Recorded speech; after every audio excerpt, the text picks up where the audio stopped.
Hello and welcome, I'm Oles Gerjuk and you're watching Head to Head with UATV. On August 27th, Volodymyr Zelensky marks 100 days at the post of president. It is believed that from this moment the electorate can draw the first intermediate conclusions about the activities of a new president in power.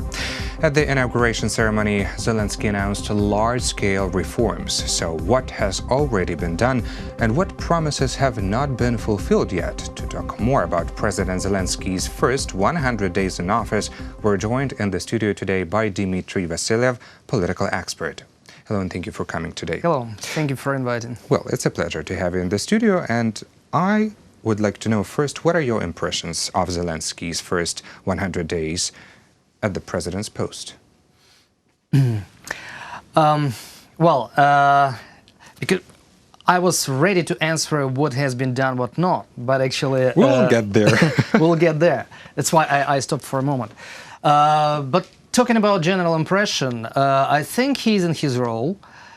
He's much better than a lot of people accepted, including myself. I think I was struck with his speech during 24 August official ceremony of Independence Day. I think it was very much articulate about Ukraine's interest. The only thing which I was lacking in this speech was EU and NATO integration. That's something which I really wanted to hear. But all along, I think he is becoming a president. And I think he is much more clear about what he wants to do, as many could imagine about before he became the president. When he was at this point of election campaign, he was very unclear. So that's why now it's a kind of that's actually what I wanted surprise. to say. That he didn't promise too much, and nobody exactly knew what kind of promises he's done during the presidential campaign and what he's got to achieve and what else we are expecting from him to achieve. I think most of the things which we heard or accepted, it was something which was told by speakers and people from the team of Zelensky. As they say, the team. The team, right. The team. That's why it is difficult to say actually what we have to expect from them. Or from the president. We can exactly say what he has been doing and he's been done. Yes, but still there were some promises about depriving MPs of the immunity, also these draft laws on impeachment. So there were some kind of promises about development of the legislature. This is something from Mr. Stefanchuk from the parliament, and he to be expected to be first deputy speaker of the parliament. And this is something we heard from Dimitri Vasylev, who expected to be the Speaker of the Parliament. Right. But we never heard that from Volodymyr Zelensky. Not from him, yes. That is true. But from his representatives, that's why probably we had this kind of impression that this is what he promises also. So, well, I think Volodymyr Zelensky as a presidential candidate, it was some sort of general image created by people of Ukraine, with the, on one hand, opposition to the former President Poroshenko, because there were a lot of critics towards him, and sometimes not really correct critics, because there were so many political opponents, including with the Z team, as we're saying. And there were a lot of expectations what Zelensky could do when he will come to the power. For example, reduction of tariffs for communal services, improving economic situation, stop the war, etc., etc. But that was expectation of people, what they would like a new president, and particularly Volodymyr Zelensky, will do. But Volodymyr did not mention too much what he is planned to do and what he is promising to do. Well, let's not talk about his promises, but let's talk about his actions. Yes, if people expected him to reduce tariffs, and this is actually #1 point from the survey done by the Kyiv International Institute of Sociology from June 25th to July 7th about people's expectations from the president within the first 100 days. So this point about reduction of utility tariffs has gained the maximum votes. 42.8% of responders want tariffs to be lowered. Has anything been done? Well, the figures say that a lot in these tariffs, there are a lot of things which are going around for the price of the energy products and energy resources. For example, coal. And one of the most prominent critics we heard in our society, it was critics about Rotterdam Plus. It's kind of a formula for the price for coal and consequently the price for communal services and electricity including. Right, and there is an investigation into that. And there is investigation into that. There are a couple of people already not sentenced but actually put in the prison waiting for court and decision of the court. But it was really funny that about 1.5 weeks ago, when the president collected the most experienced people in the energy industry, and they've been having a very serious talk about price for the coal. One of a sudden they realized that the price of the coal with Rotterdam Plus was not okay, but the cheapest among all those proposals which we have from the market. So basically that was the best option for Ukraine. At this moment, that was the best price. Basically, it was 1742 hryvnia. That was a surprise. 1742 hryvnia. So in these terms, there is a question mark. What was that talk about, and why they have decided to put to the prison people who were signing some documents for Rotterdam Plus? What is about? So that's still something which has to be investigated, and I think a lot of questions are already set and they must be answered. Also, I have some question marks about the statements that Ukraine needs to negotiate some maybe new obligations with the IMF and lower the tariffs. And basically, from what I remember, some kind of time frame for these talks is September. Do you think that this can actually happen? Because Ukraine was the one who created this kind of obligation before the IMF to increase tariffs, and now Ukraine wants to initiate to lower them? Well, I cannot support the idea that Ukraine suggested to IMF to increase the tariffs. I think it was some sort of obligation before IMF, because it was very important for IMF decision to give tranche of IMF money to Ukraine. The most important thing that was about balance of our budget, state budget. Right. And basically it was very important to make sure that we have as less as possible, deficit as less as possible, deficit of the budget. And one of the things to avoid deficit is basically to have a level of tariffs on reasonable market price which depends on the cost of the services itself. That's why that was kind of talks around IMF obligations. But in fact, that was pretty reasonable requirements from those who are given the loan to make sure that actually we have enough money in our budget to pay our bills. Of course, of course. I wouldn't say, I think that was maybe an obvious requirement, but not a direct one. So basically, the IMF needs some kind of assurances that Ukraine will pay back the loan. But that was from our side to increase the tariffs. So do you believe that these talks might actually happen and that the obligations that Ukraine took can be changed? No, because the most important for IMF to make sure that Ukraine has enough money in our budget to pay our checks and bills from IMF after those tranches which we'll be receiving. Because there are a lot of credits, as a matter of fact. I think the main obligation will be that our budget deficit will be as less as possible and will be even minimized. That's why there is no other chance for Ukraine and for Ukrainian decision makers to keep our tariffs on a market economic level, which is reasonable and enough to pay back our bills. That's first. And second, I think they will be actually negotiating much more with the companies to produce energy and communal services for people, to try to see what kind of improvements they can do in order to make their bills less than it is right now.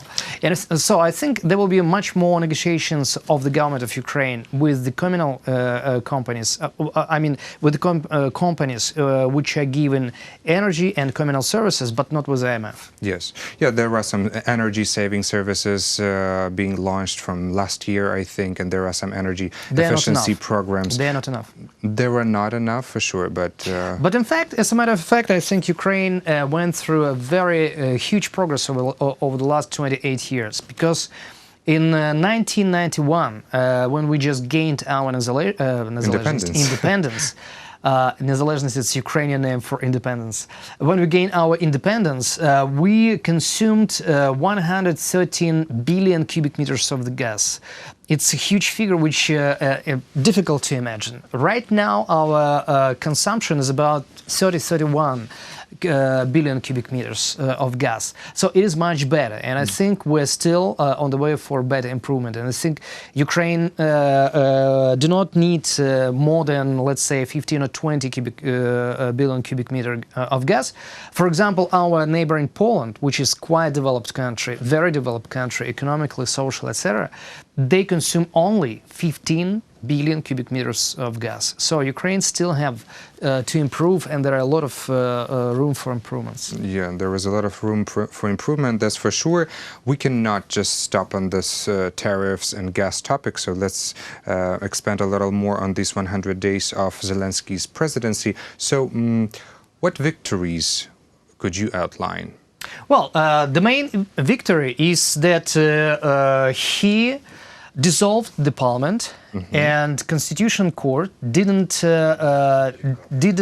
actually stop this process.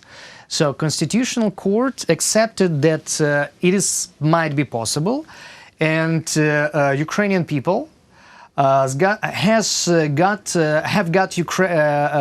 constitutional right to dissolve this problem during the election. So I think that was victory number one, that Constitutional Court decided that it is possible to do early elections of our parliament. And second, of course, they've got majority in the parliament, 254 people, and this is a majority. Yes.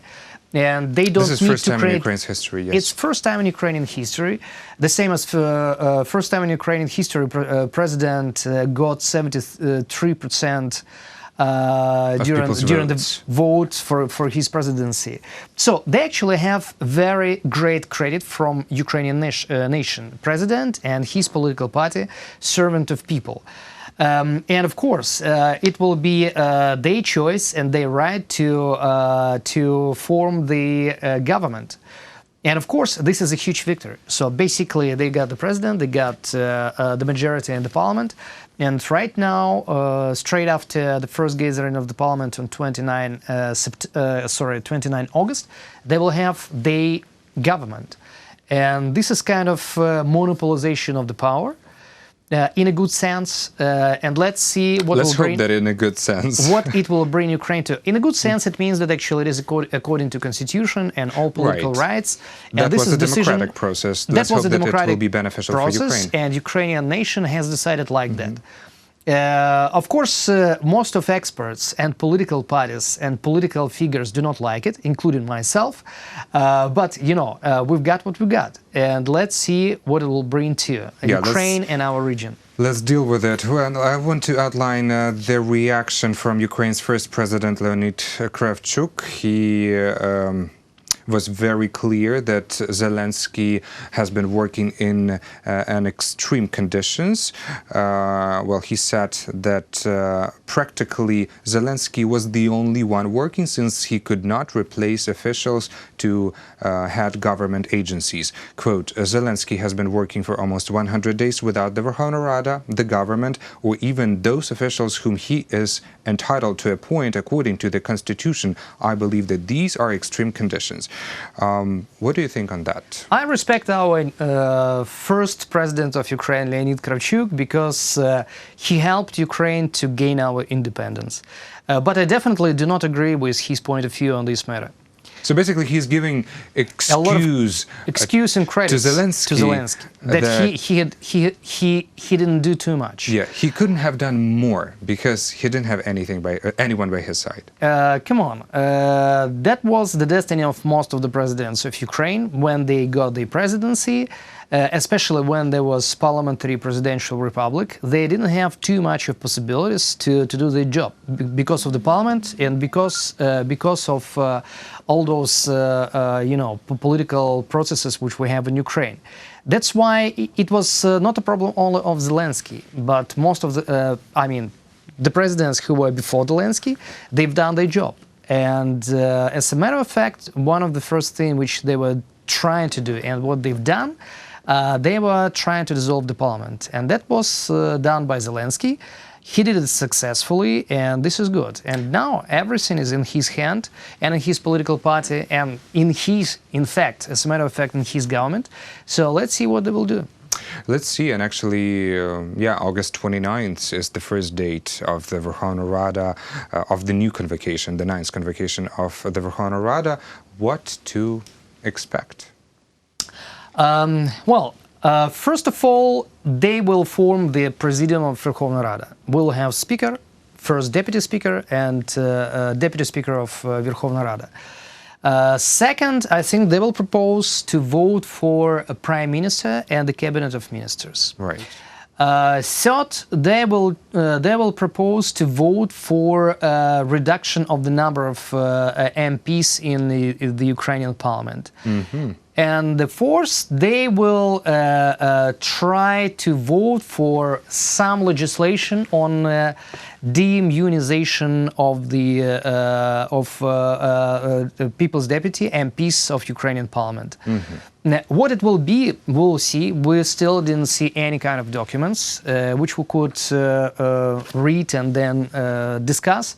But let's see what they will propose. I think these are kind of natural ideas what we can have about the first day of the parliament, according to all the statements we had from Dimitri Vasylev, Ruslan Stefanchuk, who are kind of leaders and the future presidium leaders of the Ukrainian parliament, and as a fact from the president of Ukraine. Mm-hmm.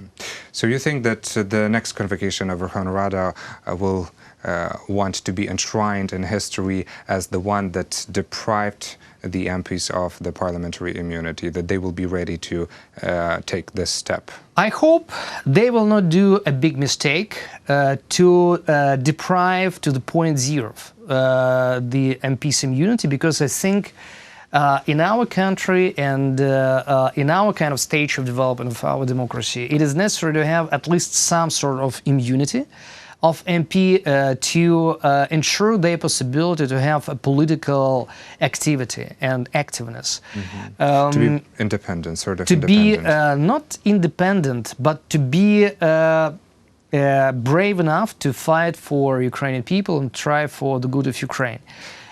Because if there is no immunity at all, there will be very many easy possibilities to kind of hook Ukrainian parliament and MPs by the law.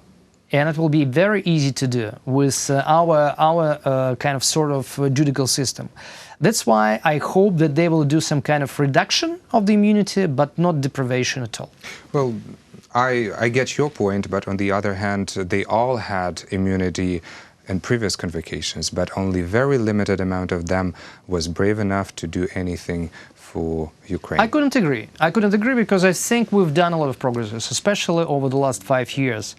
I know, but we could have done much more if there was not so much resistance from the rest of the MPs. That's why I'm saying about reduction of the immunity. But not the abolition. But not abolition. Well, exactly. This is an interesting point. I hear it for the first time in this studio. Thank you so much. Thank you. That's thought-provoking, and thank you for being a guest today in our studio. Thank you. That was Dimitri Vasylev, political expert. Thank you for watching Head to Head, and stay tuned for more with UATV.